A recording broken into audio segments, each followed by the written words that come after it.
Welcome to Swish and Flick, an all-Potter podcast. Swish and flick. Everyone? Swish and flick.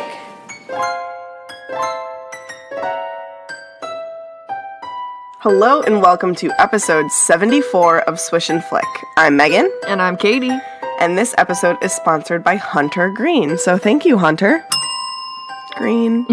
Thank you. Today we're going to be discussing our time in England, more specifically London, and also our day in Paris. But before we begin, I do have a pretty cool weekly profit. So we all know that we've talked about it, at least on the podcast before, or like on our Facebook page, that Universal Orlando is building a new Harry Potter coaster over at Universal Islands of Adventure. I'm so excited. And they have not given us much of anything really to go off of in terms of what this ride's going to be or anything. So it's really exciting anytime we get some news about this thing because it's all like under wraps and we have no idea what it's gonna, like what the premise of the ride is. So they have been building it I think they're moving pretty quick. Oh, yeah. Universal, every time they've come out with a new Potter ride, for sure, it's been very fast. They know. So they've been building, we know that it's a roller coaster. It's a family-friendly roller coaster. We can kind of see parts of the outside, and it looks maybe like the Great Hall or something, but it also looks like the forest. I'm not really sure what's going on behind us, but our cat is knocking stuff over. It was Teddy. He's climbing in boxes. So we got our first glimpse of what the coaster seats, the coaster train looks like. It is all covered in plastic. However, the shape is there. We have some thoughts. Yes. So you can see it's got, let me see, 1, 2, 3, 4, 5, 6, 7. 7 parts on the train.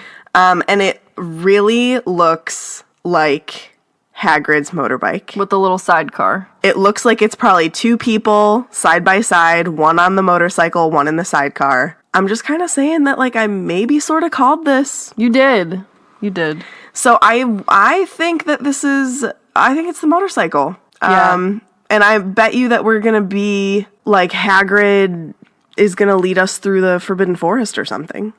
Yeah, I think it is Forbidden Forest centric because on the teaser poster, you see the castle in the background, but it looks like the majority is the forest. I mean, the whole poster is basically the forest. So I think that's correct. Yeah. Yeah, for sure. And the teaser campaign also, that poster promised a reveal of at least some information in early 2019. Oh, guess what? It's almost early 2019. It also, this one comment on here, it looks like it's going to be really immersive, which I agree, because, you can't see very much of the track. It is very much encased.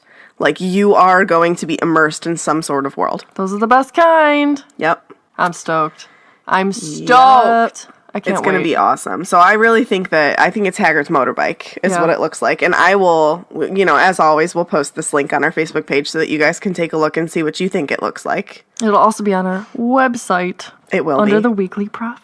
Yes. All right. What time is it? It's time for, I do it so bad compared to Tiffany. Just do it.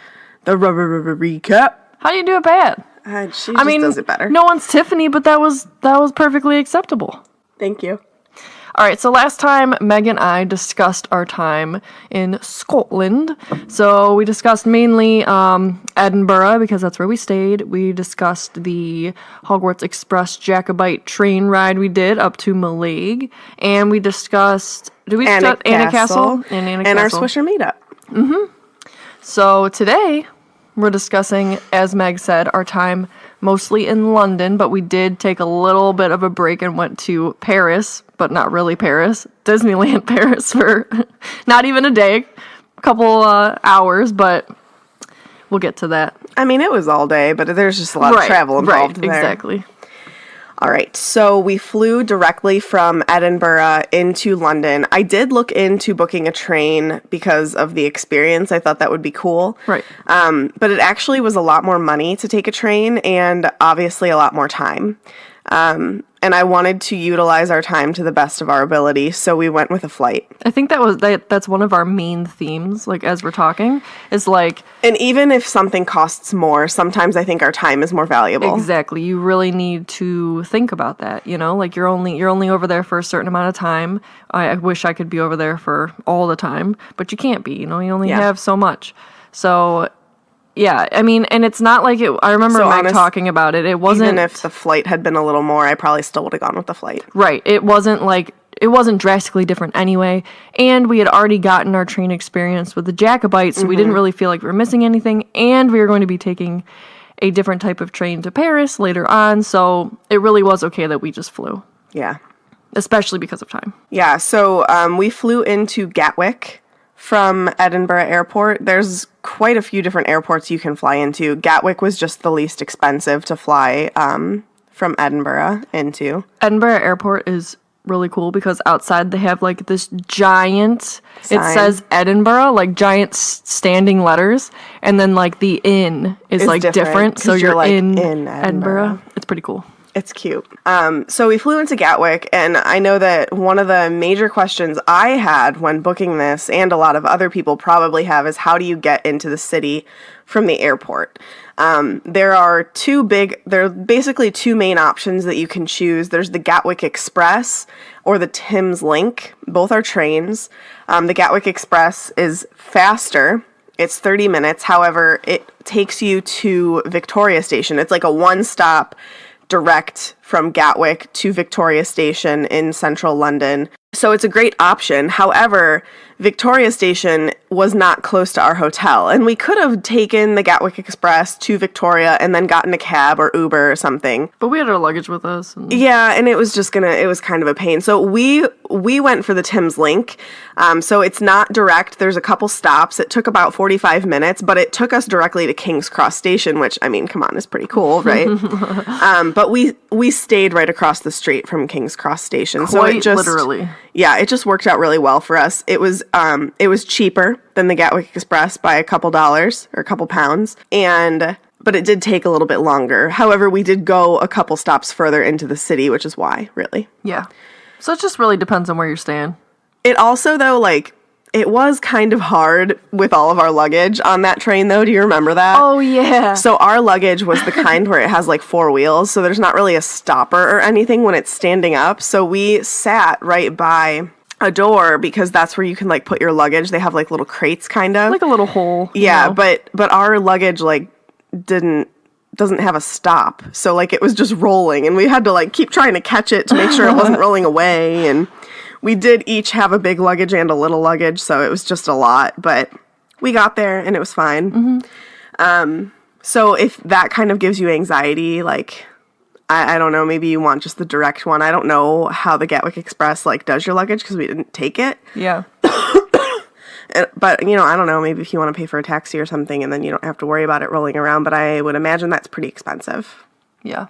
Because it is probably about, like, a 45-minute to an hour drive. Especially once you get into the city with all the traffic and everything, and the trains are just a more affordable and easier way to do it. Yeah. That's just how they do it over there, and I wish we did more of it here. Yeah. That's fun. Yeah, I wish we had high-speed trains. That would be so cool. I like running around on trains. It takes my mind off things. So actually, as soon as we got to London, we went to our hotel, dropped our luggage off. Checked it out.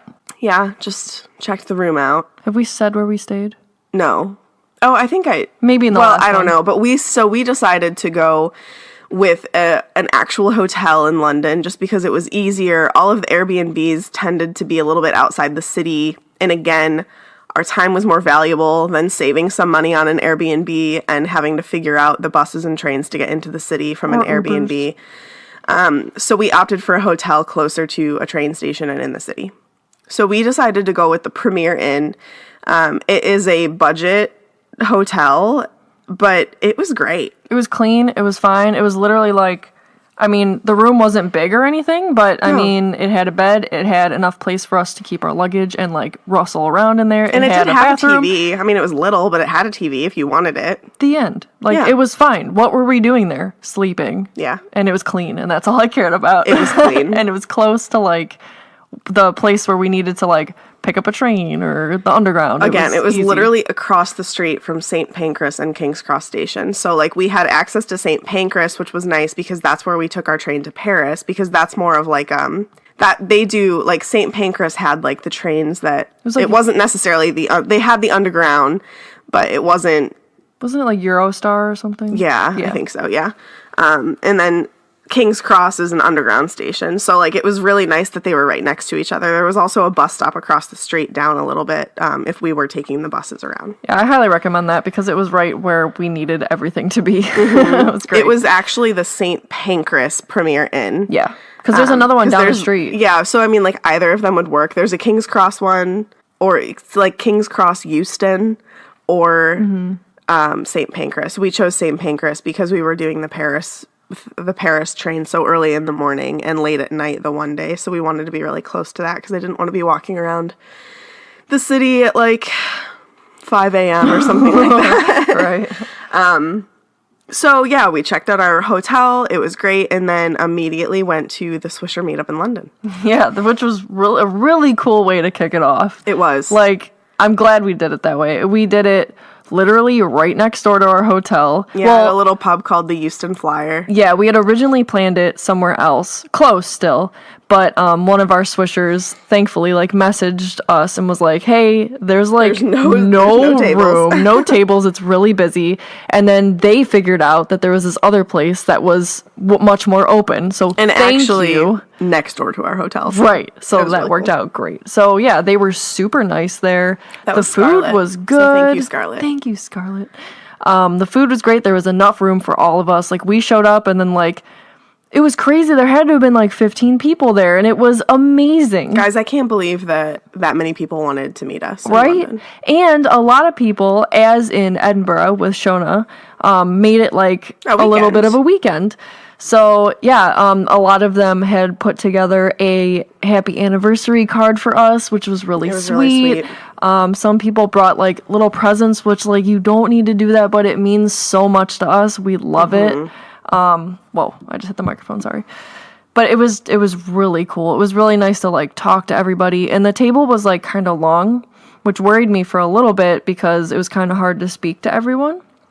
But then afterwards, a lot of us went over to platform 9 3/4 because it was literally right down the street, and we got a group picture in front of platform 9 3/4, which I just thought was amazing. it was so cool. And the people who work platform are, I don't know, the two or three times we were there, they were just like so awesome about it. Like, you'd think like the person who throws the scarf in the air would be like, all right, next. No, they were so into it Yeah, the they whole were. time. So then when this massive group of like 15 people show up, they were like, whoa, cool. How are we going to get everybody in? But they figured it out. Yeah, it was And fun. it was awesome. So, like, thank you guys so much for taking time out of your day to come and talk to us and just hang out. On a Tuesday. Wasn't it a Tuesday? It was a Monday. Oh, okay. So even more on a Monday coming to hang out. So, yeah, just thank you. Yeah, it was really fun. You guys are swishers. You're the best. You guys are something special. Mm-hmm. And I hope we get to do that again. Like, I definitely, we need to go back to the UK. Oh, yeah. Obviously, you can tell from how we're talking about it that we loved it. And maybe we can get Sarah and Tiffany to join us next time. Yeah. So, The whole clan. yeah. So, like, we were out pretty late hanging out with Swishers, so we ended up just going back to our hotel room that night, and we crashed. Pretty much. But we got up pretty early the next morning because it was a jam-packed London day. The best kind of days. So bright and early, we went to Westminster Abbey. It was the first thing we did. We got there before they opened. I had purchased the tickets online beforehand, which again, I highly recommend. So important. The because line. The line to get tickets was insane.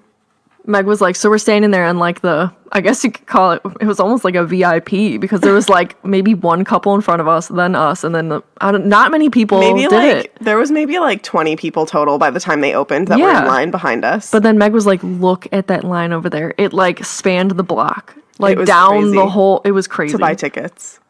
Yeah. But it was also really nice because, like, obviously we got let in first because we didn't have to stop and buy tickets. So, like, we got to see Westminster Abbey, like, pretty empty. Yeah. Because we got to start And, like, by the time we were halfway through, that's whenever, like, most of that line had gotten in there. And then whenever we came out, because, like, you kind of exit towards where you start, sort of. Yeah. And it was packed in there. Oh, yeah. And it was not like that when we were in there, which was really nice. Yeah.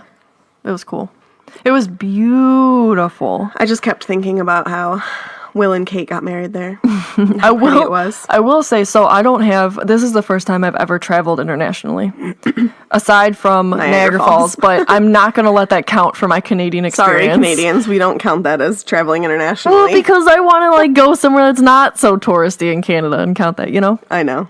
But so I don't really go to, like, cathedrals or, like, things like that. So I had no idea that, like, so many people were buried, like, right there in the church. Like, there, it's like you're walking and you're like, oh, tomb.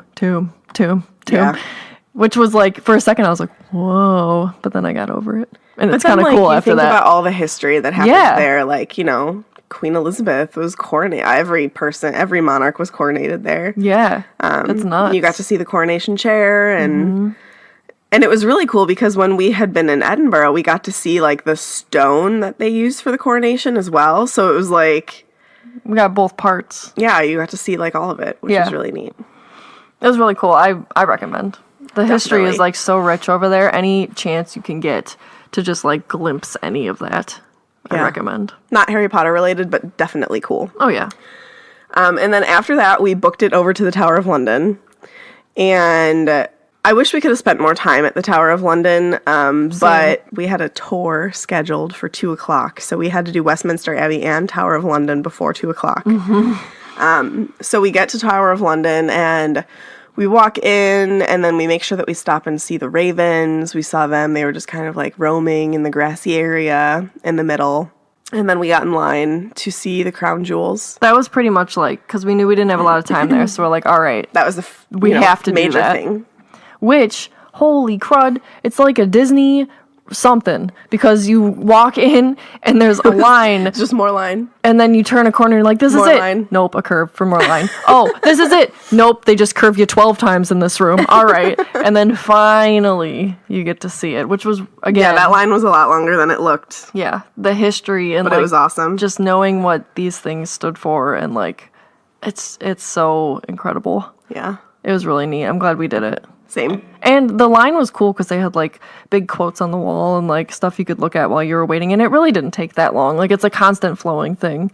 Oh, also, backtrack to Westminster Abbey. I had gotten us tickets for, like, the new exhibit at the top of Westminster. Oh, yeah. The Queen's Jubilee room. Sorry, guys, I don't really remember what it's called. But it was opened, like, it's pretty new. It opened for the Queen's Jubilee, like, anniversary. And that was really neat because they had, like, drawings and little models and stuff of, like, when Westminster was being built. And this was, like, all new stuff that hadn't been displayed before. And it was only an extra, like, £5 per person. So, like, I highly recommend it. It was really neat. Yeah, you get to go like way up high too, so you can get like little glimpses out the windows. Yeah. It was really cool. A really, like, beautiful view of London from Yeah. the windows. Yeah. So back to Tower of London. We saw the crown jewels. That was amazing. Oh. And then they also had, like, even the regalia, like the stuff they wore. Yeah. Yeah. So that was neat. When we were waiting for the crown jewels, or we were walking over towards that area, there was what are the guards called? They're just called guards with like the big tall black hat and the know. red jacket. Okay, well the can't remember. London guards, are they called beefeaters? No, No, that's the other guys that are in the Tower of London. that's right. Yeah. Okay, well, just the stand, when you think of a London guard, like even at Buckingham Palace, I need to those look this guys. up. There was one, they're very, like, it's very true, they're very, like, stiff. And there was a group of kids, like, there was a lot of schools that were doing tours wherever we went, which was really cute. And so there was a group of kids, and there was this one little girl who was like, I think they're just called the Queen's Guard. Okay. So I guess we were right. cool. There's this one little girl who was like, is he real? He's not real. And I swear, just to show off, he started marching the way they do, and they were all like, oh, it was so cool. But, like, it was super cute in their little accents. Mm-hmm. He's not real. It was so cute. It was adorable. We saw one other area. We looked at the Bloody Tower, and then we went down and they showed you, like, the different forms of torture. Yes. We also went and found the spot where they would behead people which is actually like a memorial now. Yeah. And then, yeah, it was actually really pretty. We looked in the Ravens gift shop. Not where they beheaded people. It was just pretty in the Tower of London. The Tower of London was pretty. Yeah, and it was really neat because when we exited, you just had like a beautiful view of the Tower Bridge. Oh, yeah. And we took some really cute pictures in front of the Tower Bridge there as we were heading over to the meetup spot for the Muggle walking tour. Mm-hmm. This was one of my favorite things we did. It was, like, I was already expecting it to be great, but it was, like, even beyond expectations. Yeah, so, like, I had looked up a lot of... Tours? No, not a lot of tours. A lot of, filming locations in London because I was like, well, we could do this ourselves. Like, I'll just look up the filming locations and we'll go to them. And we could have. And we could have. But the more I thought about it, I was like, we're going to be just like aimlessly walking, have no idea really where we're looking. It's better to just drop the 20 pounds each and go on this tour. Well, again, time. 20 pounds too, though, like for this tour, worth it. Oh, yeah. Oh, yeah. Like, again, a time, though. And this was, like, truly an experience. This guy was great. He literally looked like Daniel Radcliffe, guys. I looked at Meg and I was like, I think that's... is that Dan? And then I was like, nope, his eye color's wrong. It's not him. But, like, identical. Even his inflections of his voice. Yeah. But it was so great. So our tour guide, his name was Scott? Yeah. Okay, Scott. so we had Scott for the Muggle walking tour. He was amazing. He had like a Slytherin scarf on, like that was his uniform. He was all about the houses. He asked everybody like what house they were in. He was Slytherin. You know how like most tour guides use like a little flag or something that they hold up to like make sure you're following them? He had a wand, so that was great, and I believe that it was Harry's, and it was busted because he drops it all the time. But he was just so great. He was so knowledgeable. Oh, yeah. He had a little binder, so, like, when we would get to, say we got to a filming location, well, it doesn't always look like it does in the movie because they put facades on, blah, blah, blah. So he would show you, like, here's what it is, and here's the actual thing. Yeah. Which was really neat. And it was really cool because he would pass the binder around so you could, like, hold it up next to it and, like, see it. So we visited, we went to... What's Leaky the market? Cauldron. What's the market? I was going to say Carket Market. No. We went to Borough Market, and we walked down, and then at the very bottom of Borough Market is where the Leaky Cauldron was filmed for Prisoner of Azkaban, where the creepy Tom is. Yeah. It's like where the night bus pulls up and drops off Harry. So that was really cool. That was the first place that we saw, I think. And you can see it. Like, again, they put a facade on it. And it's actually like it was a flower shop, and now it was like a restaurant, I think, or something, but... And, like, it's kind of weird because in 3 especially, they started using, like, those darker filters on the cameras, and, like, here we are in, like, sunny day. It was funny. And then we went over by where, like, where the bridges are and everything, and we saw the Millennium Bridge, which is the bridge that they destroy in Half-Blood Prince, the Death Eaters. We saw the actual inspiration for Diagon Alley, like, it's like it's this really awesome street with like these old bookshops and like you can tell it's just old-timey London. It's beautiful. So then literally diagonally from that is the inspiration for Nocturne Alley. And that was the coolest part of the tour. Oh, hands down. It looked exactly like Nocturne Alley. Curved windows. Like, I can't even describe it. Like, think of Nocturne Alley. There you go. That was it. Yes. And if anybody wants to glimpse that street, go see Mary Poppins Returns because they filmed a scene on that street. And it's the scene where she's going to see her cousin. Topsy-turvy. Yep. And that door at the very end, that street that they're on, is the actual inspiration for Nocturne Alley. We were on that street as soon as we were watching that movie and I saw that scene, I like gasped and I looked at Katie and I'm like, oh my God, it's Nocturne Alley. And then you can see it because it's just the window fronts with the curved windows. And it was really awesome because we get into that street. It was the best part. Silent. You are in the middle of busy London, and that street is just silent. I mean, and you don't know really why. Notice until he, like, Scott, he was like, all right, everybody be really quiet. And he said, we are in the middle of hustle-bustle London. Do you hear anything? It was like, I'm getting goosebumps because it was eerie. It was like, oh my God, this is Nocturne Alley. It was so cool. And then we also got to see, like, we went over to like the financial district of London, and we saw where the Ministry of Magic was filmed, like the entrance with Mr. Weasley with the phone booth, and then also where Ron peeks around the corner to look to see if anybody's coming. Which, that's 2 different movies, so props to them for actually going back to the same spot. location. Yeah, that was awesome. That was cool. But I highly recommend that tour. He was funny. And he would, props to Meg here, he would ask us like trivia throughout the way, right? And clearly, if you're on this tour, most likely you're going to be a Potter fan, right? There were 2 people that someone dragged along who like didn't care, and our tour guide was here, pull this up on YouTube, you need to watch this. And it was like Harry Potter. 10 minutes. Yeah. He's like, you gotta watch this before we leave. So what was I saying? I just lost my train of thought. Trivia. Oh yeah. So of course, whenever they ask a question, Meg is the first one that puts her hand in the air, right? So like by the end, he asked like, can anybody tell me what the 4 dragons were in the Triwizard Tournament? And No, the last question he asked was about what's the password to get into the Ministry of Magic? right. But he was just like, well, like it was staggering. So he'd be like, of course you would know. And then by the time we got to that one, he's like, everyone just looked at Meg and just waited for her to answer. Answer. I'm like, it's magic. He's like, 10 points to Slytherin. Yeah, he was awesome. It was a lot of fun. Another really cool thing about this tour is when it ends, you are like a 10-minute walk to the House of MiniLima.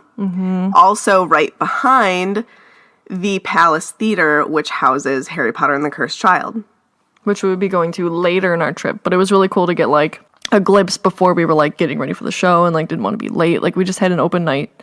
So we went to MiniLima. Which, if anybody hasn't heard us totally just like praise these guys, they are the graphic designers who did all of the Potter films and are doing the Fantastic Beasts films. Yes. So Marauder's Map, all the Weasley products, Time Turner, anything you see that is used in the films. They did all the books, everything. Yep. Yeah. And we love them. So they have a shop, and they opened this shop behind the theater of Cursed Child, kind of to be like a place that fans can go before the show to Smart. Yeah, and honestly, their store is like an exhibit in itself. Oh, yeah. So they do tours of their shop, and they only do so many a day. And we happened to walk in there at the time of the start of the very last tour, so that worked out perfectly.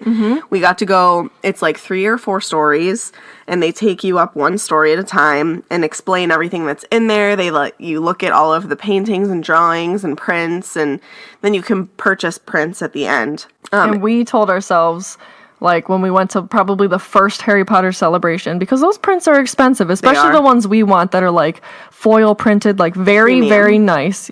They're pretty pricey, and we were like, all right, when we go to London, we are buying one of these nice prints. Yeah. Like, that's the deal. We didn't do it at Florida, so it took us a long time to pick one out. And it was super awesome because I don't know if this was just a special or if they always do this, but if you bought a premium print, they would ship it home for free. So we didn't have to worry about it for our entire trip, which was great. Yeah.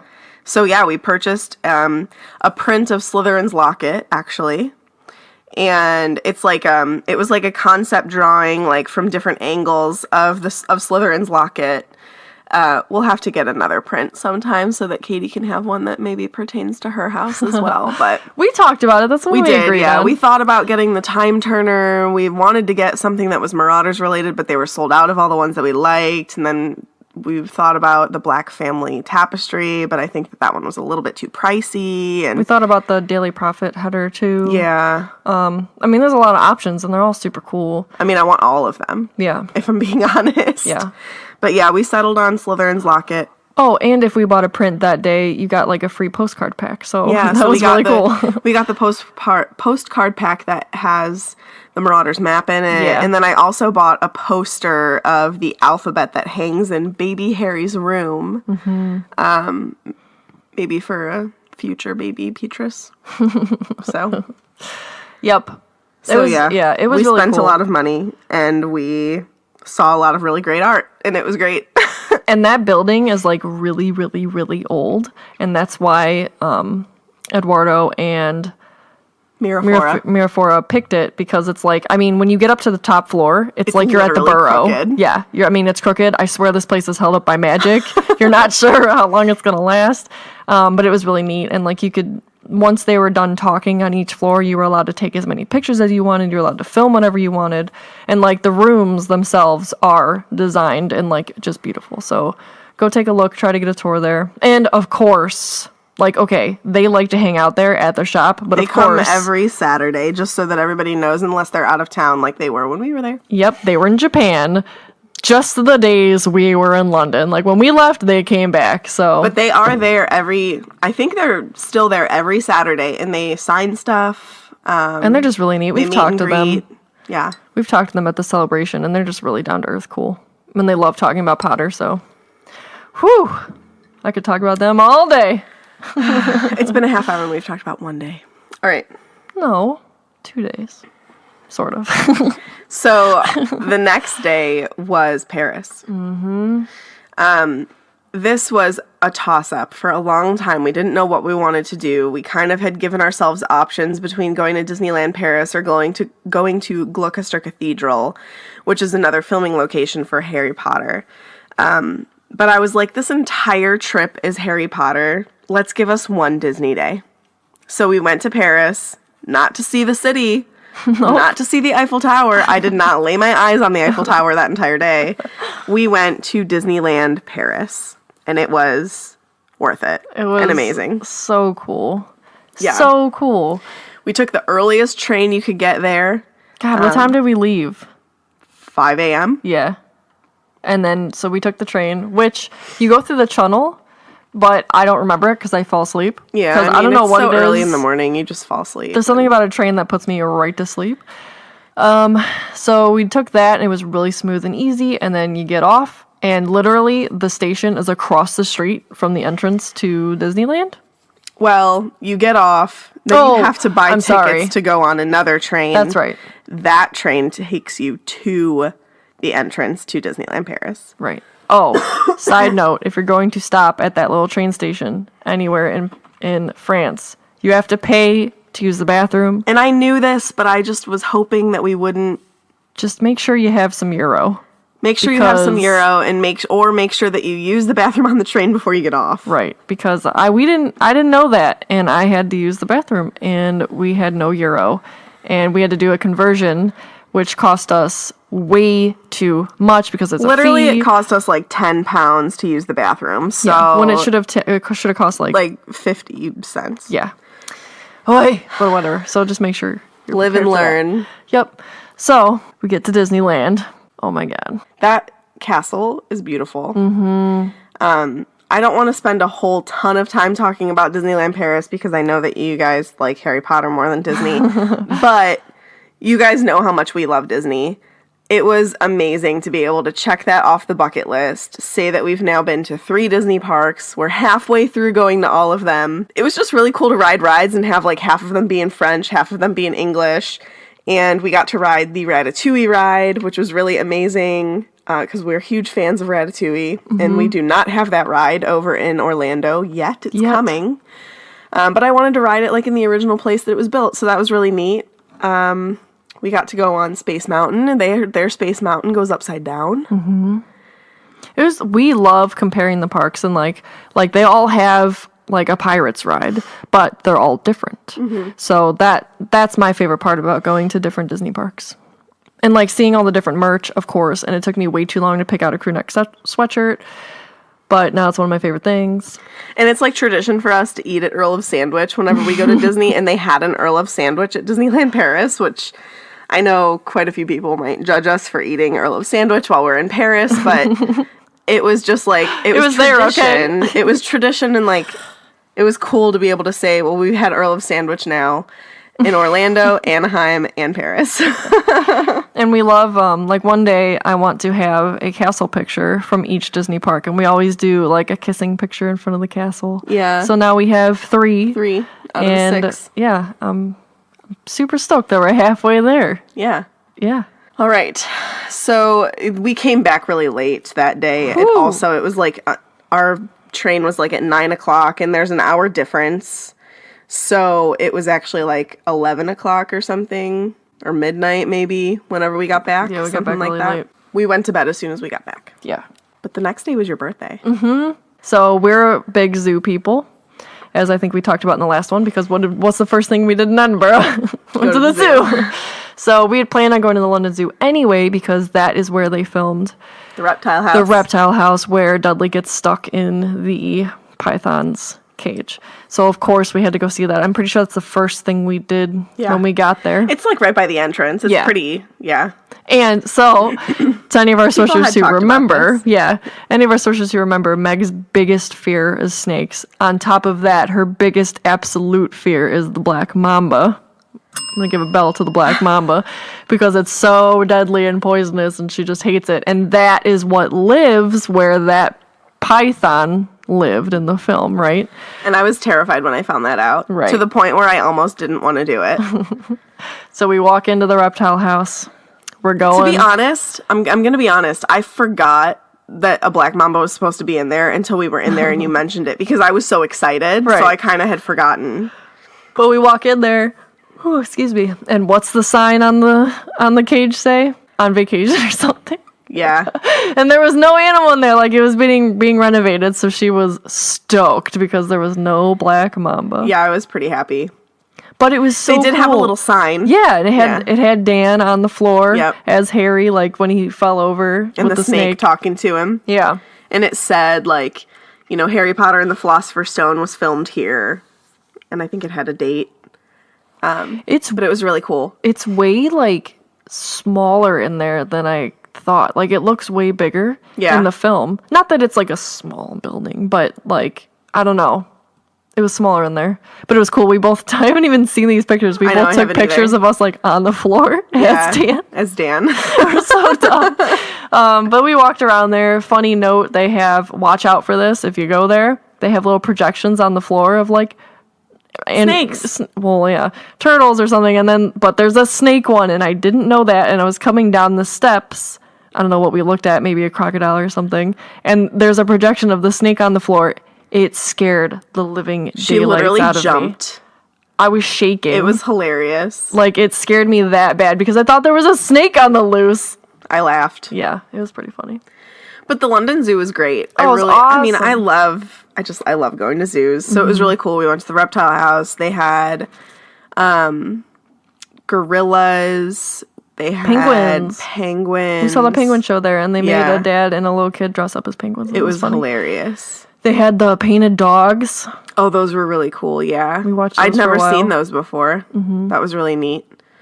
Ooh, and all the owls. Yeah, they had a lot of owls towards the end where we exited. Yeah, it was really neat. It was a nice, like, relaxing start to the day because it wasn't busy there. Just walked around. Oh, was it the cool lion exhibit? Is that what was really cool there?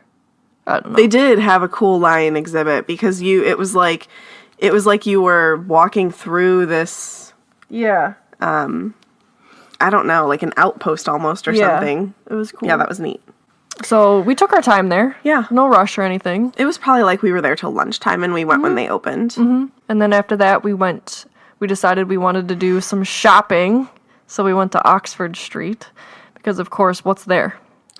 The Harry Potter Primark store on Tottenham Court Road. Mm-hmm, which we had been like, that's the Primark that we wanted to drop some pounds. So Yeah. we went there, and Meg treated me to a little shopping spree for my birthday. Yeah. So we just, like, not that we went, like, hog wild or anything, but we went in there and just got didn't have a lot stuff. of the things that I knew in my mind that I wanted. They were out of a lot of stuff, which was sad because there was, like, some home decor stuff that I had my eyes on, but it wasn't there. So But that's that where was we probably got for the better, though. Yeah. Because we still spent a lot of money. Honestly.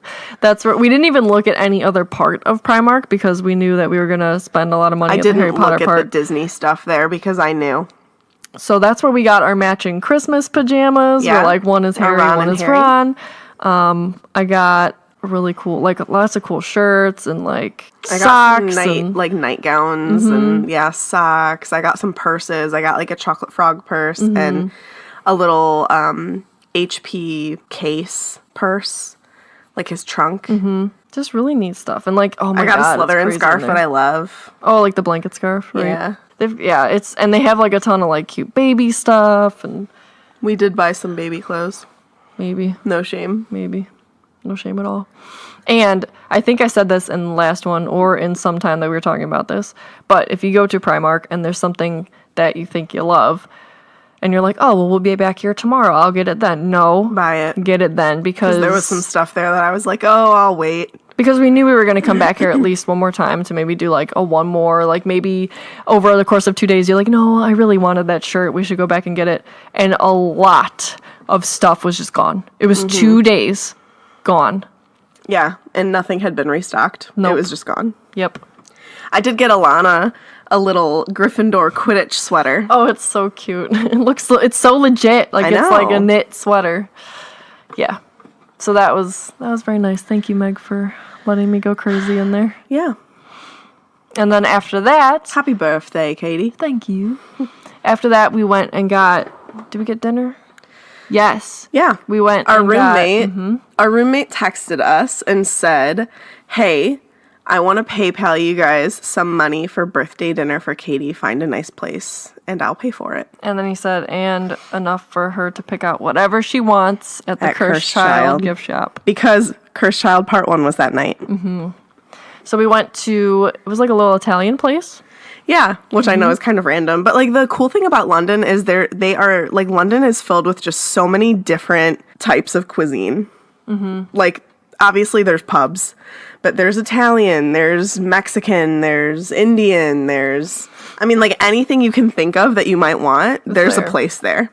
We were going to eat at this one place that we were excited about, and we sat down, and then they were like, oh, we don't start serving food till, Till 6, and Cursed Child was at 7, it was so... just too close, so Yeah. we went to this other place, but it was really good. Like, there wasn't a ton of people in there. The pizza I got pizza, of course. She got pizza and I got pasta. It was yummy, and the people were nice, and we had some good wine. And then after that, we walked down to Cursed Child. We It wanted was to get literally there. down the street, which was nice. We wanted to get there a little bit early because we knew that there was merch, and we didn't know how long it was going to take to like find our seats because obviously it's sold out. There's going to be a lot of people there. Up in the balcony. Oh, I didn't. It was fine. Guys, we got the liked cheap it. tickets and it was amazing. They were £20 for each of us per part, so Yeah. £40 total. So to don't see feel it. like if you get the quote unquote cheap tickets that it's going to be a bad experience because it was No. perfectly fine and amazing. So we walked in and we probably spent too much money on merch, but actually the merch is not the a merch lot. there is not that expensive. It's not at all. I don't know if it's expensive to some other people, but like I guess comparing it to like Universal merch, it was cheap. Yeah. Like a t-shirt being only £20 to me, like a shirt, I don't know, maybe I was just swayed from the pound to dollar conversion, Right. but even then, like normally shirts at Universal are like $35, so I felt like I was still at least saving like $5 to $10 on stuff. All the little things too, like the patches and the keychains £5, and that kind of stuff. £5, and I was like, yes. I mean, those easily would have been like $15. I got like the house patches, we got the house pins, we got, what else did we get? I think that's it. A program. Magnets, yeah. We went a little crazy. But it was my birthday, so... I already know what I'm buying when we go see it in New York. What? The Voldemort Day sweatshirt. I want it. Because the last thing I need is more crew necks, but oh well. Right. So, yeah, we go, and the theater is gorgeous. Oh my god, it was beautiful. So pretty. It had Harry Potter wallpaper. Yeah. But yeah, so we traveled up to our seats, which was cool because you just They keep... had little binoculars that you could use. Yeah, you just like put in A pound. and you got to use these binoculars. But yeah, Cursed Child, me and Meg were both, not that we didn't like it, but we were both I had more on never the fence. hated it. Yeah. I had never hated Cursed Child. I didn't love it. Right. But I didn't hate it. And I wasn't one of the people that was ever like, this isn't canon, like, this is ridiculous. I was never like that. But I also was never like, yes, this is everything, you know? Right. But seeing it, it will change your mind, let me tell you. I think it will. I mean, I can't wait for Sarah and Tiffany to see it, and we're definitely going to do a Cursed Child breakdown episode once all 4 of us have seen it. Yeah. We'll probably record it while we're in New York. But, oh my gosh, it was good. The best thing is reading a screenplay. You don't get, at least I don't, because I don't have practice reading a screenplay. Maybe if that's what you do, you would know it better. But like I had read, for example, Scorpius's character all wrong. Yeah. Seeing him live and like portraying who he was, I was like, oh, this makes a lot more sense. Harry, I thought he was a complete jerk, not saying that he wasn't and that what he did was correct. However, it makes more sense when you see feel him act it. Yeah, you feel what's going on instead of just reading it. So it was way different. I loved it. Mm-hmm. I can't wait to see it again. Yeah, I agree. It's hard to read a screenplay because you just don't. It's like reading a text. Kind of. It kind of is like no reading emotion. a text message. There's no real like emotion that you can get because you are reading it completely from the outside. You're not in a character's head like you are in a novel. Right. So like in Harry Potter, we're in Harry's head. So we're reading his thoughts, we're reading his emotions, we're reading his feelings, and we're reading the text. Whereas when you're reading a screenplay, you are just reading words and like maybe a couple things that say, oh, this is the start of the scene, this is where they're at. But other than that, like, there's not really a lot. It's difficult. It's different. It's very different seeing it, though.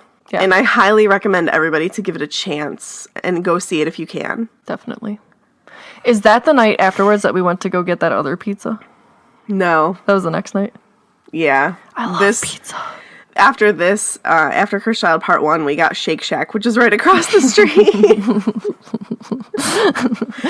Oh, Shake Shack. But it was so good. It was. Shake Shack is delish. And then we went all the way back to our hotel. And we knew that we had another... Oh, so the next day, we had something that was... We wanted to go to Pooh Country. Mm-hmm. Again, we love Disney. We love Winnie the Pooh. You can go to the actual 100-acre wood, like where it was inspired. I had changed our mind even from that to saying we were going to go to Oxford. Oh, right. So that was the original plan. Then we were like, no, we're really into Potter, obviously, but like we're really like feeling the Potter on this trip. Let's go to Oxford, which is like the hospital wing. And what else? Some of the hallways. Library. Yeah. And it's just Oxford. Like, that's cool. We're like, let's do that. And then we're like, timing, like, that's going to cut it close too. Like, and then we realized that we didn't do, like, Buckingham Palace and, like, other normal London things. So we're like, all right, like, what are we going to do? So we decided to go touristy London again for a day. Mm-hmm. So we started our day going to Leadenhall Market, which, if you don't know... another filming location. Mm-hmm, that is, like... the first Leaky Cauldron. Like, that's where the Leaky Cauldron is. That's in London. That's in London. Where, like, Hagrid takes Harry down the street, and Harry's like, can you find all this in London? He's like, if you know where to go. And then they go in that black door. That black door. It's actually The blue door. It's blue. In the movie?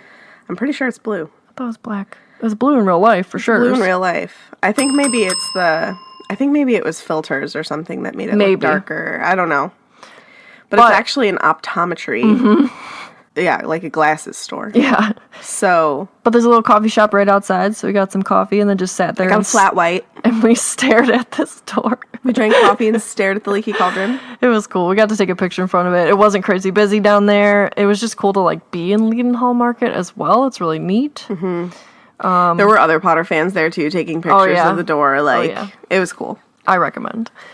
And then after that was going to be our true rest of London tourist thing. So we wanted to originally do the London Eye, which is the giant Ferris wheel. But we got there, and that's something that we didn't pre-buy tickets for. And the line was very long. So we decided to do... The line to get on it was long, and the line to buy tickets was long. There was 2 separate lines. Yeah. So we decided to do the Thames River Cruise instead. So that's like, you pick it up pretty much right under the eye. It's through the company that does the London Eye. Like, you buy the tickets in the same spot, but you pick a time and then you just show up and you get on the boat. So we just stood in line, and then whatever the next available time was, it was maybe like a half hour later. Mm-hmm. We just took that one, and we like waited in this little area where there's like snacks you can get, and then you just get on the boat, and we got front row. Yeah. Our tour guide on that was awesome. He sounded like Bert from Mary Poppins. Like, exactly. Like the thick Cockney accent. Like, he even said that. Yeah. And he was doing like all these amazing dad jokes, which like right up my alley. Yeah, he was funny. He was pointing out all the cool architecture in London, and he showed us like the best view of St. Paul's Cathedral. We got to go underneath the Tower Bridge. It was really neat. It was really cool. We've done a river cruise in Chicago. And it was only like cruise. 15 pounds per person. So Yeah. like highly recommend this. Like, it sounds weird, right? Like, oh, I went on an architecture cruise. No, both of them I've ever been on are so cool. You get so many fun facts and historical facts. And if you have a good guide, it makes it super fun. Like, my favorite dad joke. What was that building called? The Shard. So it like looks like a piece of glass sticking out of the ground. Giant building. And he's like, that thing is 72 stories high. It was gonna be 73, but that's another story. And I lost it. She did. She really laughed. It was so funny. But yeah, I recommend that. It was great. It was like well worth your time. It wasn't too long. It wasn't too short. Yeah, it was good. And then you get off exactly where you got on. So then we hopped onto the underground and went over to Buckingham Palace, which is, it's really beautiful to get there because the underground stop leaves you off like in the park right next to it. So you have to walk through the park to get to Buckingham Palace. And that was really pretty. It was really nice that day. Yeah. So then we got to take some pictures outside Buckingham Palace, and we didn't get to see the Queen, unfortunately. That was sad. Nope. I also didn't get to see Will or Kate or Harry or Meghan. But, you know, it's okay. But that, I mean, like, literally we just went over there to take pictures, but it's just like something I felt like we had to do. So stood out there for a little bit, watched the guards, watched people take pictures, took our own pictures. It was just really fun. So cool too, because we had just recently started watching The Crown. Yeah. So like I started learning all these things about the Queen and like all these London things, and like here I am, all this stuff is right in front of me. Yeah. It was perfect. So then after that, we had another tea experience. Mm-hmm. So shout out to Shona, our listener Shona. She has a blog, and she had talked, it's called What Shona Says. And she had talked about Fortnum and Mason tea in London. And I was like, you know, it would be cool. We'll do a tea experience in Scotland and we'll do a tea experience in England. So I had booked us a time to have tea at Fortnum and Mason. And this place is beautiful. It's huge, super fancy. It was pretty expensive, but I think that you should do a tea experience like this. So you get to pick your tea. You can have as many cups of tea as you want. I will say, they didn't put my napkin in my lap.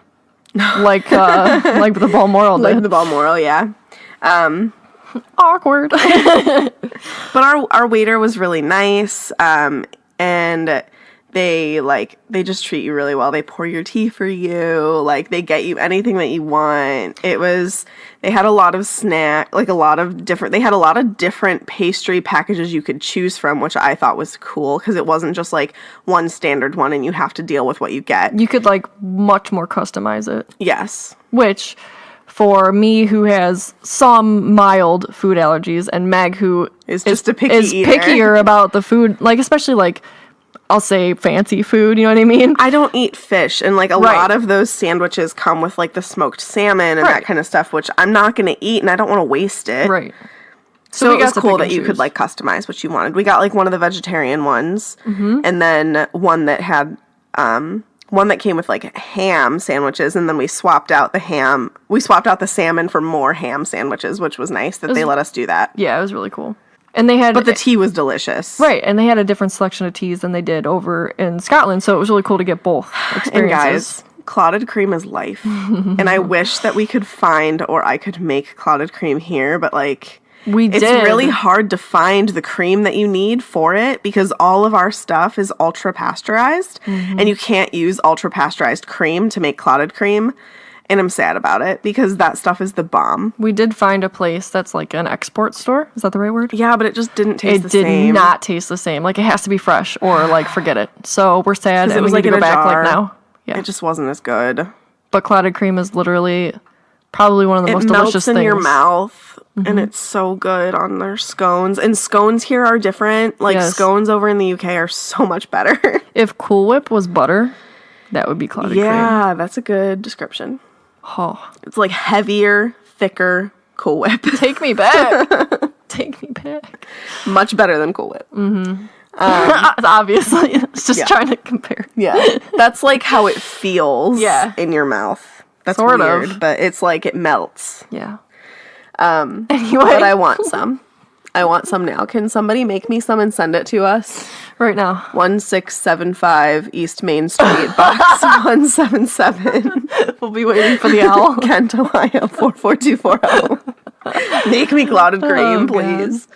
So after that, We were cutting it close. we were cutting it really close. We booked it over to the area where the play is for part 2. However, there was a bar that I wanted to go to that I had found on Facebook years ago. Oh, really? Yeah, I mean, it's called Blind Pig. It's literally like a speakeasy thing where you have to go up to the door. There's no sign. It says that it's a glasses, which is kind of funny because it's like the Leaky Cauldron. An optometrist. Yeah. So, but of course, they were booked because I didn't think about that. And we had to wait about a half an hour. We just kept looking at our watches like, oh God, we're going to be late. Oh God. I know. Oh God. But finally, they're like, okay, it's your turn. So we go up there. Katie has to use the bathroom. So she goes and runs to the bathroom. I order us 2 drinks. They give them to us. So the cool thing about the Blind Pig is that all of their drinks are made to represent like literature. So they have a Winnie the Pooh drink, they have a Paddington drink, they had a Harry Potter drink, they had an Alice in Wonderland drink, like all British literature, pretty much. So I had originally ordered the Winnie the Pooh one and the Harry Potter one, but the guy at the bar said, you have to like beer to like the Harry Potter drink. Are you going to like it? And I appreciated that he said that because I don't like beer, so I swapped it for the Paddington drink, which was delicious. Oh, and the Pooh Bear one came with like these little crunchy honey things on top. Yeah. And that was probably my favorite thing ever. And also those little like pig, it came with like a little pig gummy, which are super popular over there. And I'm really sorry, guys, that I don't remember the name of the pig, but it's really popular. Oh, yeah, I don't remember either. But it was delicious. Also, the bathroom was cool because it was like an old toilet that you had to like pull a long string. Like they get into like, Like the Ministry of Magic? Yeah. So we drank those down and then literally ran to the theater. And I mean, we were there for like 5 minutes, and then I think the guy was like shocked because we're like, okay, give me the check. Okay, bye. Like, I just wanted the experience. I just Right. wanted to get a drink here. So we ran over to the theater. We had time. We were And guys, fine. the merch changes for night 2. So just be warned. That's all I'm saying. Yeah. Though, because we're not. But gonna we ruin bought anything. more. Oh, they're so smart. You walk in there and the whole place is different, and you're like, what do I do? I know. But whatever, you know. Oh, what I got with my birthday money from our friend Chris, I got Albus's wand. Albus and Severus. I got Scorpius. Scorpius. We got their wands, which I hadn't planned on doing, but they are gorgeous, and you can only get them there. And they come in Scorpius's like wand is this. cool. Yeah, they come in this super like velvety packaged box, and they're really nice. So that's probably one of my favorite things we bought over there, just Yeah. because it's like very special to the place. Yeah, agreed. Yeah. So yeah, part 2. All I'm gonna say, and I'm almost tearing up right now. All I'm gonna say is, caught by surprise was like almost sobbing because I like felt the emotion so much at this one part in there. Did not expect to cry, but like literal tears down my face. She was like, "Are you crying?" I'm like, "Kind of." I was crying pretty bad. I don't know. It like literally was like that feeling you get with Potter. All you Switchers are gonna know what I'm talking about. That feeling, like where it just like swells up in you, and like you literally can't handle it. Those are the feels I got from Cursed Child. It's possible. I'm telling you, it's good. Yeah, I think part 2 might be my favorite. Part 2 is definitely cool. Yeah. But yeah, so that was not the end of our night. So we were planning on just like going back to the hotel, right? It's late. So we're walking to the underground? No, we had saw this place whenever we were walking to the play. yeah. And we were like, we are getting this. And it was like legit Italian pizza. Oh my god. Like, well, the whole I've been place. to Italy. It tasted like the pizza in Italy. Like, it was so good. And I cannot remember the name of it for the life of me right now. But it's right by Cursed Child. Yeah, I can't remember it either. We have video of it, though, so we can look back. Yeah. But it was like, the whole front was just like straight up glass. So you could see all the way in there. And it just was like. It's like fire grilled pizzas. Rustic and really cool. And it was no regrets. It was so good.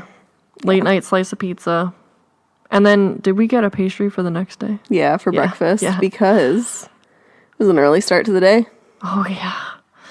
Oh, yeah. So next day, sadly... I hope you guys aren't tired of us talking, because this is about to be like another hour long. So, like, we were so excited and yet so sad because we were pretty much done with London because this was going to be an all-day thing. And then after that, the next day we were going home. So it was very bittersweet, but this is like what we were so excited for. So the next day, we got up early to grab a bus that we booked to go to the Warner Brothers studio tour. London. Leavesden Studios. Mm-hmm. Home of Harry Potter for a decade while filming. Literally amazing. Literally like where it all was. Like that right there. So we booked a bus through Golden Tours.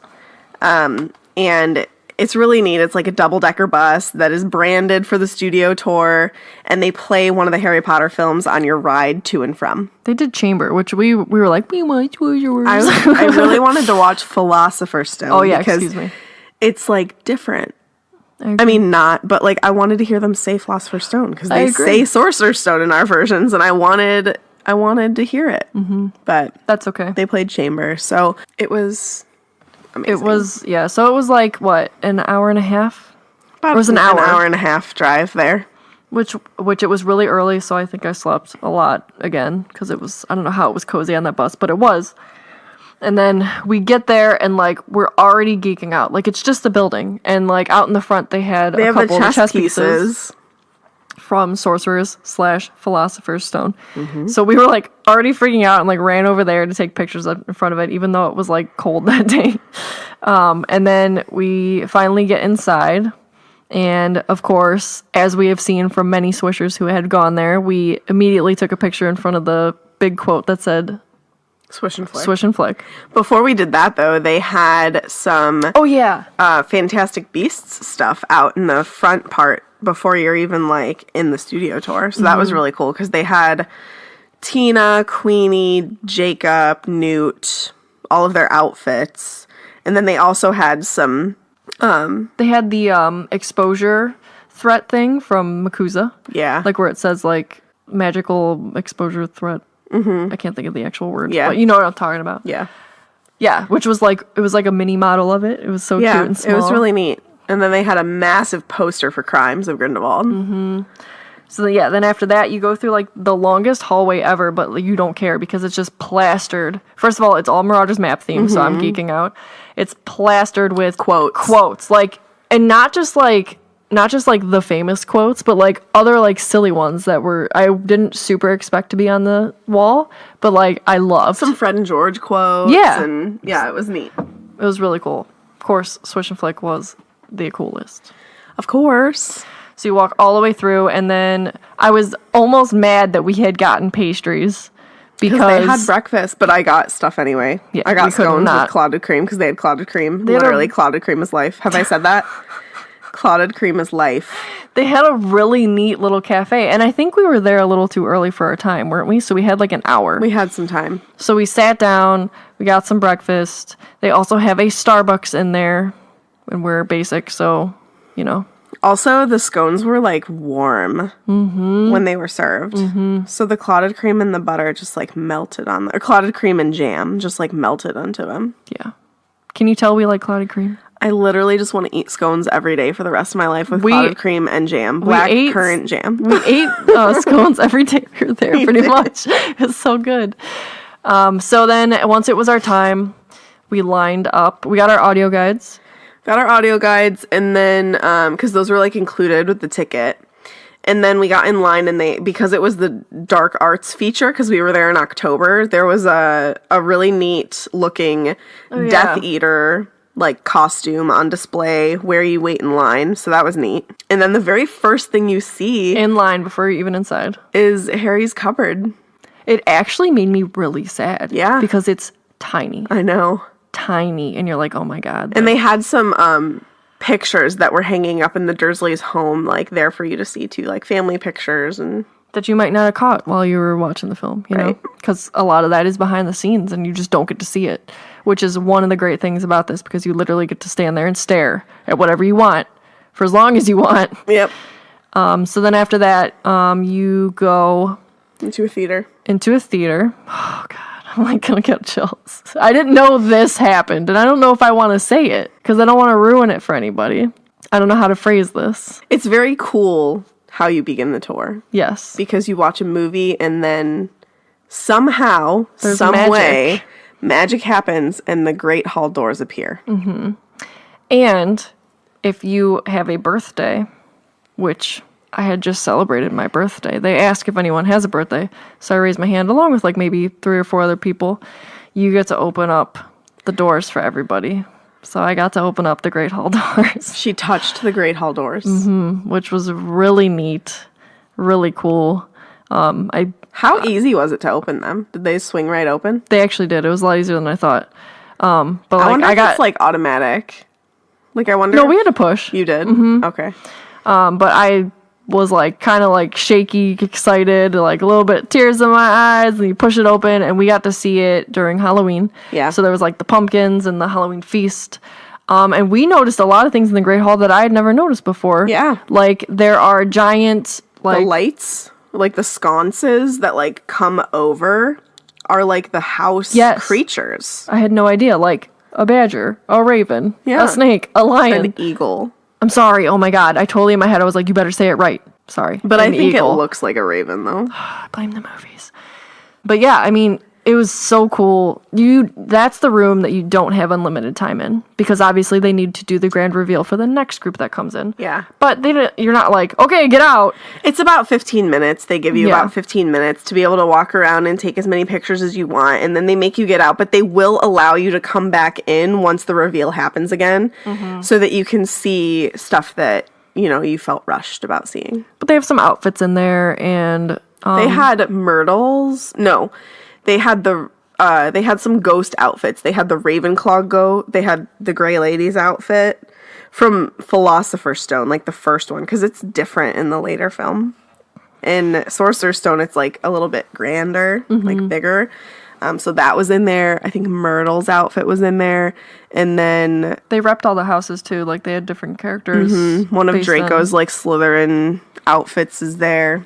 Yeah. Cedric, Cho. And then they had like the head table. Yeah. Like Dumbledore And they had his like owl podium with the candles.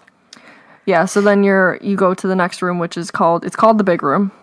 And It is the big room. It literally is the big room, and there's no time limit there. After that, you do you. Take as much time as you want. So there's like, God, I mean, we use the audio guides on top. The audio guides pretty much tell you everything that's written in front of the displays. items. Yeah, but I Or mean, the like, videos that play if you like stand Yeah. and watch the videos. which you could anyway. I mean, we learned new things just standing there. There's wigs and outfits and Makeup and like Bellatrix's teeth. yeah, and then like you look up and there's the only model that was ever made of the Great Hall ceiling. Like Yep. that's what they used, and it's small. Yeah. And then there's like the grand staircase, and that's like the They only like literally actual made staircase. one piece of staircase. Yeah. There's like just videos going on of all the directors, and then there's the Yule Ball display with like the punch table. and then there's the Gryffindor common room. The taps from the prefect bathroom. That was cool to see. All of the portraits. Not all of them, but a big handful of them. And a lot of the portraits are actually based off of people who Oh, yeah. worked behind the scenes. So there's like a portrait for Chris Columbus. There's a portrait for David Heyman, David Barron. A lot of like the behind the scenes guys who you wouldn't necessarily recognize unless you were super nerds like us. So They that was have cool. the potions room. They have Dumbledore's office, Malfoy Manor, Malfoy Manor, the tombstone, Tom Riddle's tombstone. part of the Ministry of Magic. Like this room is so enormous, and like you just want to stare at every single bit.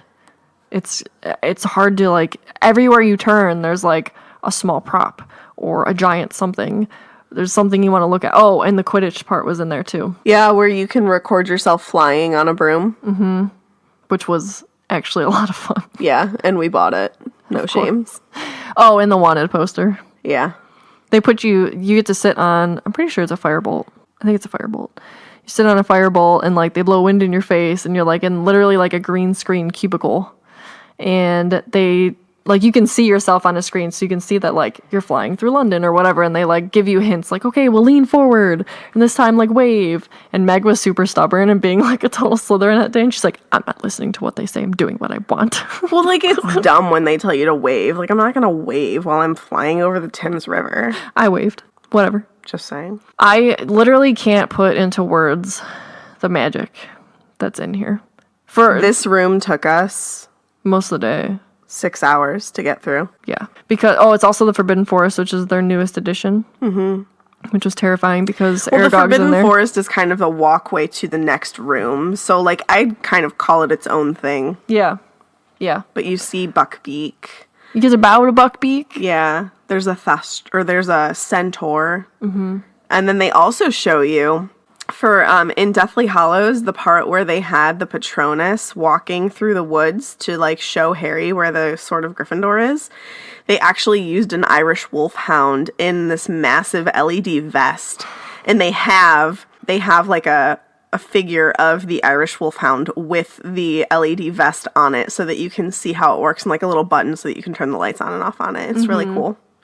It's scary. And then they have a little video of like what it looked like. Also, like, the cool thing, they have, like, this VIP tour that you can buy. We didn't do that.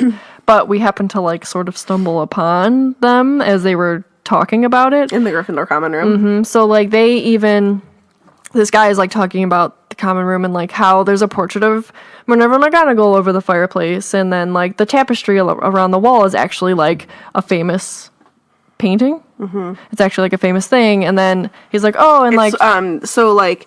They actually used quite a few of those tapestries for the films. They're called, like, the unicorn tapestries. This one is Unicorn and the Divine or something like that. And then there's also, like, Unicorn. One of the unicorn ones is, like, the Room of Requirement tapestry. Yeah. Which Matt got me for Christmas. It's really cool. It is cool. But then they even were like, oh, check out this prop that's in the background that, like, nobody ever sees, but you're going to see it. And it was Ron's comic. What's his name? Something the Muggle. Marvin the Muggle. And like MiniLima designed this entire series of comic books called Marvin the Muggle. And I mean, nobody has like ever seen them. Yeah. But yeah, I mean, like it's fully finished from start to finish. Yeah, like it's got all the pages in it. It's not just like blank pages. It's got the whole story.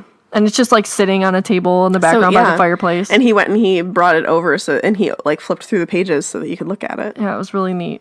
Like just those things, the things that they're there, but you don't get to see them unless you're here. Mm-hmm. And it's really cool to just like be up in front of all these small props. Like they had a whole display of like the Horcruxes. Yeah. Getting to be like the up wands. close. That was cool. They had like this whole display of the wands, and they like created a circle. Mm-hmm.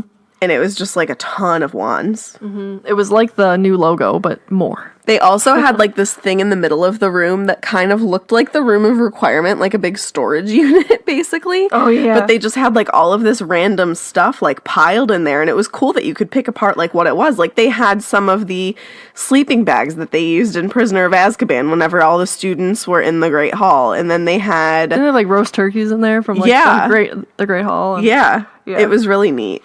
Yeah. But I mean, everywhere you look. Before we moved into the next room, we did a really cool behind-the-scenes tour. Behind the Seams. It's called Behind the Seams. They are still currently booking it, so I wonder if this is going to become more of like a permanent thing that you can book, which I would highly recommend. So around like, you get a time, and ours was like, I think noon. Yeah. Or 11. And you just meet over by Malfoy Manor, and then they take you through to this extra back building that they built for this. And they show you costumes that they don't have on display and have never been on display. So, like, we got to see up close. They'll bring it right up to your face if you want. Yeah. You can't touch it, but they had, like, Professor Sprout's outfit. Mm-hmm. And I had never noticed that, like, she literally has, like, snails on her. And there's, like, slime trails around, like, her collar. Just cool things like that. We got to see Voldemort's battle-worn outfit. Mm-hmm. And they did have a separate piece of fabric that you got to touch of it's his. Like brushed silk. It feels how I imagined maybe the invisibility cloak would feel. Yeah, and like it would water woven into fabric. Yeah, and it flows like how you would imagine you would look walking through water almost. Yeah. How it's just kind of like billowing. the lady, I think that's the lady's favorite because she's like, this is just beautiful. And she just kept talking about it. You got to see Dan's very first Quidditch sweater. It was teensy. Yeah. And then Cedric's battle-worn Triwizard outfit. That was cool. The outfit he dies in. Yeah. That part wasn't cool, but it was cool to see it. Yeah. We got to see Mad-Eye Moody's coat. Yes. That was cool. That was cool. Because they, like, distressed the leather. Mm-hmm. And she said that they made, like, 10 coats or something, and all of them, down to the spec, were identical. They distressed them in the exact same way every single time, so that no matter what, they would look like they were the same coat. Yeah. Yeah. That was awesome. And then at the very end. Yeah, the very end. Well, first they would, like, if you wanted to see any of the outfits up close, they would grab it for you. She, like, held it up and let me get so many close-up videos and shots, which I can't wait to show you guys in our vlogs. They would even if you were like, can I see the tag of it? They're like, okay.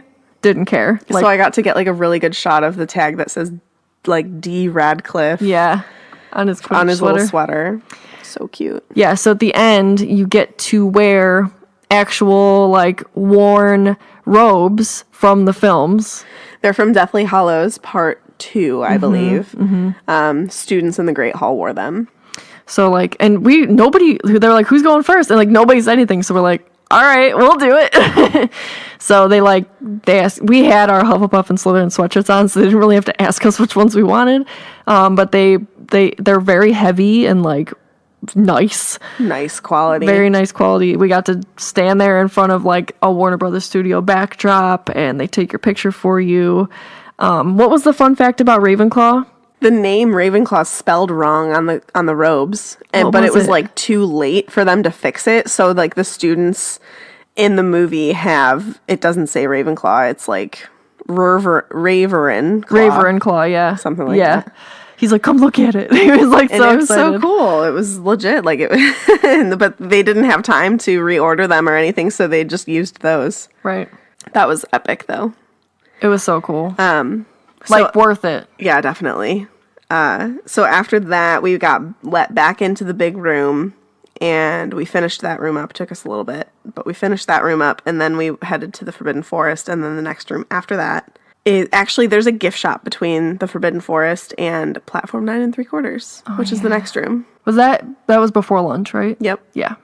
So they have, like, the whole train, which... it is the actual steam engine that was used in the films, and they had it transferred to Warner Brothers Studio Tour a couple years back. It's pretty new. This is, like, a new section of the tour. Mm-hmm. It's really, like, open in there. It looks like nice. Platform 9 3/4. They've recreated King's Cross Station. Yeah. And you get to walk onto the train. You can't go into the compartments, but what they did is, like, they modeled... They had, like, 6 different compartments. And they modeled them after, like, the first one was Sorcerer's Stone, the second one was Chamber, and, like, each one had things in it that pertained to that movie. So Sorcerer's Stone had, like, the chocolate frog boxes and, like, all the candy that they ate on the way. And Half-Blood Prince had Lavender's R and L heart on the window. And Prisoner had my boy's briefcase in there. It did. Mm-hmm. It was really cool also because outside the train, they had, like, a bunch of characters' luggage that you could see. So they had, like, I think they had Fred and George. Yeah. They had Cho. They had Ginny. Wasn't Colin? I think they had Colin Creevy. Yeah. Yeah. Really cool. And then another gift shop there. We didn't get anything in that gift shop. Now, side note, just so that you guys know, there is quite a bit of merch at the Forbidden Forest gift shop and Platform 9 3/4 gift shop that you can only buy at those halfway points. They don't even sell it in the big shop, and you can't go back once you've gone someplace. That was like... So just keep that in mind. We had decided to spend all day there, so we had to, like, totally strategize how we're going to do it, because we're like, if we leave the big room too soon, we can't go back. Yeah. You know? But... They were a little bit less... I don't think that they were enforcing it very much when we were there. I had heard that they do enforce it, but... Like, we were able to go, because they had these little passport things you can get where you can put, like, paper embossing on each page, like, as you go, and we had missed one of them, so I sent Katie back to get it, and they didn't stop her, but... No, nobody said anything to me. They were pretty finicky with letting me go back into, the castle room at the very end. They wouldn't let me go back in. I had to ask very nicely. Yeah. So... Let's just keep that in mind. Just because there's so many people, that still They're trying go to through control there. the flow of traffic. Like, I get it, but So after the train, we stopped to get lunch. they have like a And whole little cafeteria. again, I would make time for lunch because I thought the food was quite good. The food was good, and they had butterbeer. Did we get burgers? Yeah, Burgers and fries? Yeah. It was good. But then also, like, the outside, we sat outside because outside is, like, there's more stuff to see. So they have, like, one of the Fort Anglias. They have the Hogwarts Bridge. They have Privet Drive. The night bus. And some of the chess pieces. And the Potter's House. So yeah, we just You sat can go outside. into Privet Drive. Which is cool. So we literally sat outside and ate lunch next to the Hogwarts Bridge. That's what was closest to us. And then again, it was the Halloween event. So while we were sitting there, these Death Eaters came out on the bridge, and like all these kids got to like Started dueling. attack them and duel. It was really cute. I think that goes on like every half hour, every hour. It was every half hour, but we saw it twice. Yeah. So we went. We took our time relaxing there too. Halfway through the day. Yeah. We just because I don't know if anybody's experienced this before. When you're like in an art museum or something, You get fatigue. You get art overload, and that didn't really happen to me. But like I was just so overwhelmed because everything is. I want to see absolutely every single thing, every detail, and you're just like, And oh my god, I'm here. I didn't overtire myself to like become disinterested at any point. Not that I didn't, but I was worried that I would get that art overload. So like we took time to just chill. You want to absorb everything. So yeah, lunchtime's a good time to just like relax, sip your butterbeer, chill out. It was nice that day, so we just chilled out outside. But after lunch, we went into Privet Drive. And like the living room is modeled after Philosopher's Stone with the letters everywhere. So that was really cool. Yeah, and it's just cool to like, I mean, it's a house. Like you walk into the house. Yeah. That was really neat. So then you walk through there, and then we went and checked out the night bus a little bit, which is more like it's very similar to the one that's at Universal, but it's like the real more one. Done. Yeah, and it's the real one, much more finished. It's an actual bus that they like remodeled. It's actually like 2 buses that they combined to have 3 levels. Yeah, it's cool. It's really cool. And then we went and walked by the Potter House, which is quite emotional. Sad. You can't go inside or anything, but you can see the outside. And it's sad because it's destroyed, you know? They left it just as they were supposed to leave it. And then we walked on the bridge. You can go on the bridge, which was, I think, one of the things I was looking most forward to. Took a couple cute pictures. Yeah, it was just like, I mean, you're walking on something that, like, these people David you've watched. and Daniel Radcliffe, like, were on. Yes. Like, these your heroes have walked on here, and here you are touching it and like living it. There you are. Yeah. We spent a pretty good amount of time there, and then we took our picture in the Fort Anglia. And we took a couple's picture in there. Yeah. Someone else's couple's picture. Yeah. And then they took ours. And then there's some chess pieces out there, and then after that is more like the creature department. Creature and magical effects, which was awesome. So, you walk in there, though? So we took a bathroom break there, because that's, like, right where a bathroom place There's is. only so many spaced throughout, FYI. Yeah, so make sure you go when you see one. But they had, what's her name? Bathilda. I always want to say Bertha Jorgensen. That's not it. Yeah, Bathilda Bagshot, like, as the snake lady. Like, mid-transformation, like, creepy. It was so creepy. And, like, so we took turns going to the bathroom. We just had to sit there and stare at it. And it was so scary. And then on the opposite wall, they had, like, Inferi. I'm like, can we get out of this room? I don't like it. So after that, like, literally, it's, like, it looks like you're in, like, a workshop. Yeah. Like, there's, like, half-done goblin heads and just, like, half-done models and, just, like, all over. There's, like, oh, there's the dragon's head. Yep. There's a mermaid. There's a Dementor, like, just everywhere. It's just, like, a big workshop. Yeah, so I don't know if everybody knows this, but they had actually created a werewolf suit for somebody to wear whenever they were filming Prisoner of Azkaban. Like, they actually hired, like, acrobatic people. Yeah. To, like, be on stilts and have this, like, model head on that moved. It was like an animatronic, but it didn't end up working, even though they put all of this time and money into it. But they had that model there, and it was like moving, so you could see how it worked. It was really that was cool. really neat. That was really cool. I took way too many pictures there. They also had dead Voldy baby. Yep. Which you can push who a looks button. like a chicken wing. Shout out to Bev. / Dobby. Shout Yeah. out to Chris. You can push a button and like watch him move. They had a couple monster books that were animatronics. A baby fox Yeah, animatronic. the little baby. They had Scabbers. Yeah. They also had like this giant screen that had Warwick Davis, who plays Flitwick. Where it Because was he like, spent a lot of time in this department, like getting makeup and everything done for the goblin parts that he played. right. So he's like on there with one of the guys that like did these behind the scenes things, and it's like this looping film that goes, but it like interacts with the props that are around it. So like he made one of the props move. Yeah, it was neat. Yeah. So if you stood there long enough to watch it, you got a little treat. Yeah, there was the basilisk. There was buckbeak stuff in there, or no? I think there was a partial buckbeak. There's a lot of busts. Yeah. Like it wasn't a whole dragon; it was like his head. Like a little mini Dementor. Oh, there was Dobby, Yeah. like the actual like Dobby who was in Harry's arms, Yeah. which was kind of sad. Dead Dobby. Dead Dobby.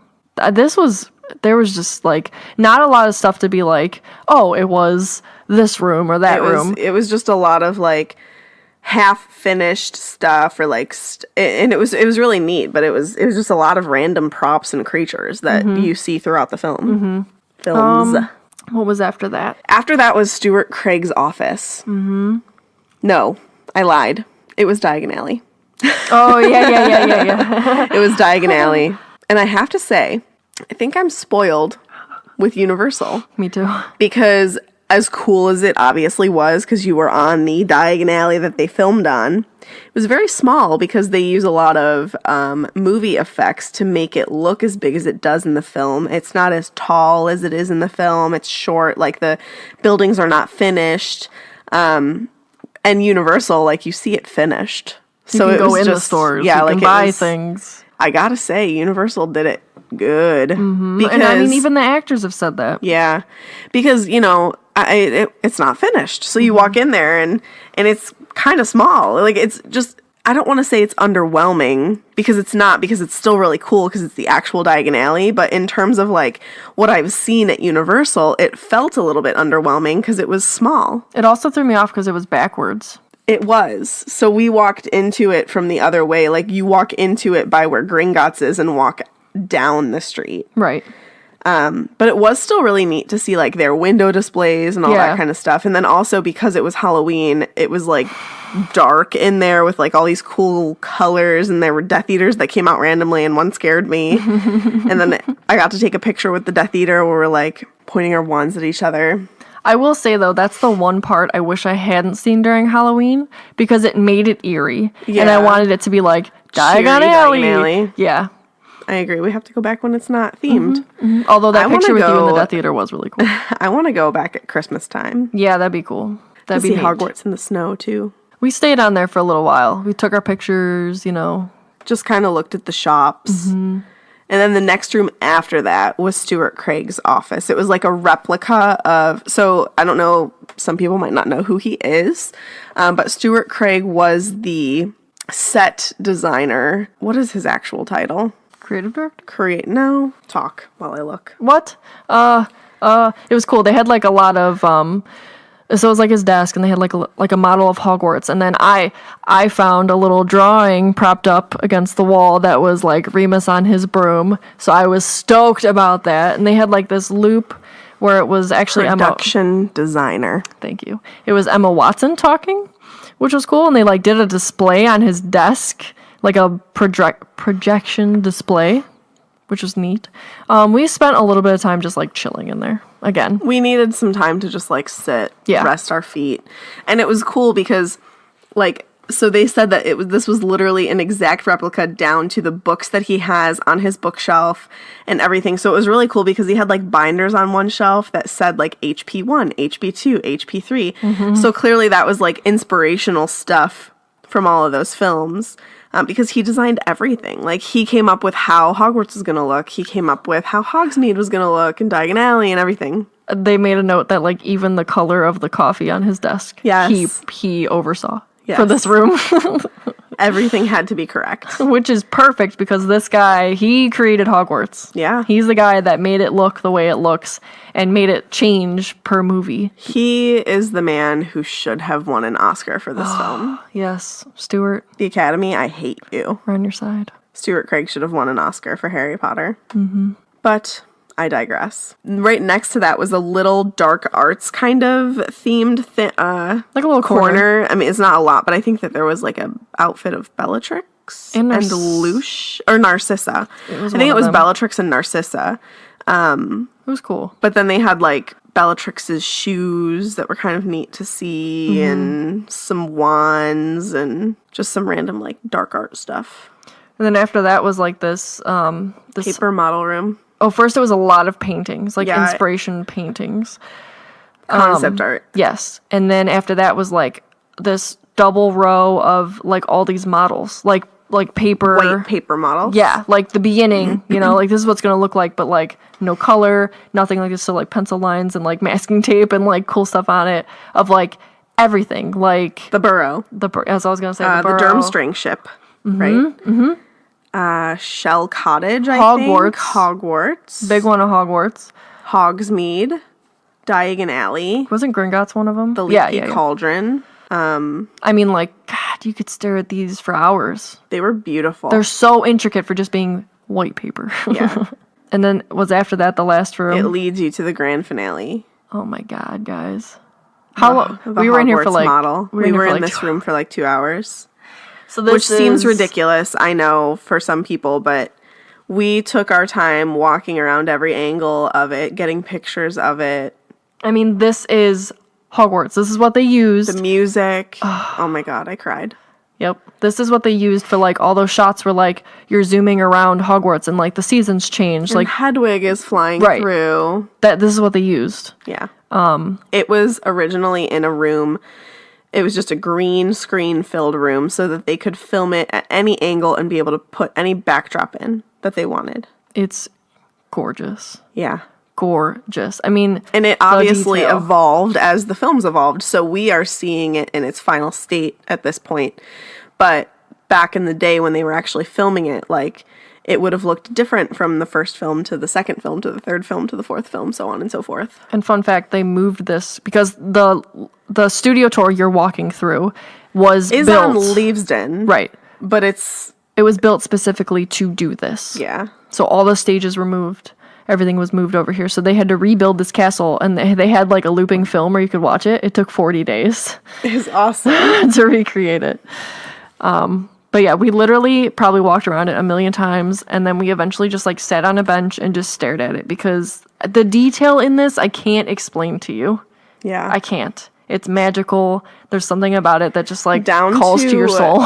Down to like the, oh gosh, what is it called? The little like The boathouse thing? Oh yeah, yeah. The wind vane. Wind vane. Weather vane. Weather vane, yeah. We can speak words. But it has like a witch on a broom with like the north, south, east, and west. Like, The little cat. oh my God. Yeah. Like everything. It was just so, yeah, the boathouse was there where R.I.P. Snape, where he died. Pour one out. Yeah, it was just amazing. Just crazy. And it's like, it's obviously smaller than Hogwarts actually is, but it's so grand. Yeah. Like they're like, oh, it's a model of Hogwarts. Like, who would think that it's as big as it is? But it takes up a huge room, and they have ramps for you to walk around it to be able to see all the angles. Like, it's just awesome. And it was really cool because you could like pick apart pieces that you recognized from the films. So like there was one part where it's just like a wall, and I was like, that really looks like Alnwick Castle, and it looks like where they did the flying lessons. Like you can almost pick out pieces as to like where they were. The courtyard in Prisoner of Azkaban. The Great Hall. Yeah. It's oh my God, guys, it was freaking beautiful. Yeah, and the lighting would change so you could like see it in different lights, and That room was the hardest to leave, yeah, for sure. agreed. Because after that was where they keep so they have a giant wand room, and it has the name of every single person who has worked on the film. From Daniel J.K. Radcliffe. Rowling. Oh yeah, from J.K. Rowling. All the way down to like costume designer number 30. Right. Like everybody. And there's a guy in there who you can be like, show me Tom Felton's. He's like, oh, right over here. Yeah. And I mean, I'm telling you, there's thousands of wands in here. Yeah. And you could be like, show me this person. Oh, all the way over here. Yep. And he was like telling us like fun facts, and there's a really cool quote by J.K. Rowling on the wall. And then after that is the giant gift shop, which we only bought like 2 things at. Yeah, I bought like a book about the studio tour, and we bought a magnet, I think, and a bag. But you know what? We bought books. Yes. We bought the British version of like Fantastic Beasts, Quidditch Through the Ages, and Beetle the Bard. Yes. Like a box set. Which we wanted to buy anyway, but we were like, we're here, let's buy it at the studio tour. Yeah. So it was actually really nice that we've been to Universal, because a lot of the merch there is the same as the merch at Universal. So it was like, well, I'm not going to buy it here and then try and get it back overseas when I can just buy this stuff at Universal the next time I'm there if I really want it. And actually, a lot of it we had. Yeah. And then it was over. We had a little bit of time left. So we went and I think we got Starbucks. And we just sat in the lobby. We got dinner at the What cafe. did we get? We did get dinner. You're right. Yeah, I got, I can't remember. But again, the food was yummy there. it was good, but we did get coffee for the drive home. But yeah, we just sat in there because they have like a bunch of really nice pictures surrounding this giant lobby, like of Dan really young and Emma when she was little, and Right. Bonnie. And Mr. and Mrs. Weasley, and it's like Yeah. the cutest picture ever.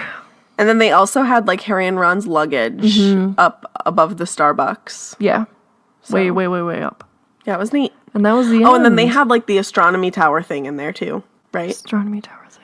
Like that big the big circular thing that almost looks like a time turner but more involved, but it Like was the like up in planets. the astronomy tower. Yeah. And that was it. And then we had to go home. Well, home to our hotel. Yeah, we went back to the hotel, and then the next morning we just chilled. We went to Oxford Street and did a little bit last minute shopping at Primark. We're disappointed that a lot of the stuff that we wanted was sold out. And then we got Sunday roast at a pub that was just like off of Oxford Street. And then we went to the airport and flew home. Guys, I want to go back right now. I know. It was, I think I said this on the last episode, it was literally, people are like, well, what was your favorite thing you did? And I said everything. Like, I don't know. I can't pick one thing because every day was a fairy tale. Every day was magical. Literally. And like, I can't thank Meg enough for putting this together because I don't know how she did it. And I never would have made it like it was. And it was perfect and amazing. And thank you. I love you. I love you too. It was fun. I'm glad that we got to do. This was just like our dream trip, and it really was. Yeah. It Like, really was lived, a dream. It lived up to it, and it was everything that we wanted it to be. It was more than And everything I wanted it to be. I want to go back Yeah. yesterday. Like, what did I say? The 2 words that fit it were adventure, Adventure. which is a big word for me and Meg. We use that a lot. Adventure is out there. And I think magic was the other word. Magic. Like, true magic. Right there. All right. Do we want to do a fan story? So last time we did Shona, we were talking about Edinburgh. So this time, since we are talking about London, this comes from Eddie Lowe, who we got to meet at our London Swisher meetup. Yep. So Eddie says, hello, my name is Eddie from Manchester, UK. My Hogwarts house is Ravenclaw, and my Ilvermorny house is Puckwudgie. My wand is larch and phoenix feather, 10 3/4, quite flexible. My Patronus is an aardvark. That's amazing. That's awesome! Its name comes from Africans and means earth pig. That's so cute. People often think of an anteater or armadillo when they see the name aardvark, but they're not related, although they look fairly similar. If you want more information on aardvark, see Arthur. Yeah. So he says, I can't remember exactly how I got into Harry Potter, but I did get into it straight away as a kid. I borrowed the books, so only read them once, but we did have the videos of The Philosopher's Stone and Chamber of Secrets, which I watched so many times. I was a strange kid and wouldn't ask for anything that I wanted at birthdays or Christmas. I relied on people to ask me if I wanted something. Even then, I wouldn't want to say yes, but then feel bad when I didn't get something. Luckily, my mom knew how much I liked to read and that I seemed to like Harry Potter, so we borrowed the first 4 and she bought me the final 3 as they came out. As much as I would have wanted the other books, I wouldn't ask for them, so I would reread the ones I had, a chapter each night in a loop, and as for most people, they provided a place to escape to from my problems. When I left home for university, I ordered myself the books I was missing. Good for you, Eddie. Having them all meant I could read them through repeatedly, and it couldn't be at a better time. That year was hard work. I find talking to new people extremely hard. I wanted to meet new people and have great experiences, but couldn't. I felt extremely lonely and isolated. I was away from my family and friends from home, so having the books again created an escape from the loneliness and helped me get through it when I was so close to giving up and going home despite how much I enjoyed studying. One of the hardest things was having to find somewhere to live for my next year when I had to move out of student halls.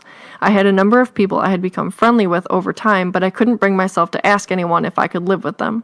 Luck was on my side, and a hallmate asked if I would fill a spot in a house she had found with some friends. When we moved in and started the year, we found we got on really well, and Harry Potter was a big connector between us. We sorted ourselves when Pottermore was launched, and each of us was in a different house. The books were read and discussed, and movies watched regularly. I was able to relax so much more on myself and gain so much confidence. Over the next year, the friendship with one of my new housemates, Claire, grew into much more. We have been together for 6 years now and have just gotten engaged. Yay! Congratulations. Claire was also there at our meetup, and you guys are awesome. Harry Potter is a big part of our relationship. Our first time away together alone was a trip away to the newly opened Warner Brothers studio tour, and was a time I remember with such warmth and fondness. It was when I knew Claire was the love of my life and my best friend. Claire is a Gryffindor, and her strength, courage, and friendship are just a selection of characteristics that made me fall in love with her and helped me to grow in confidence.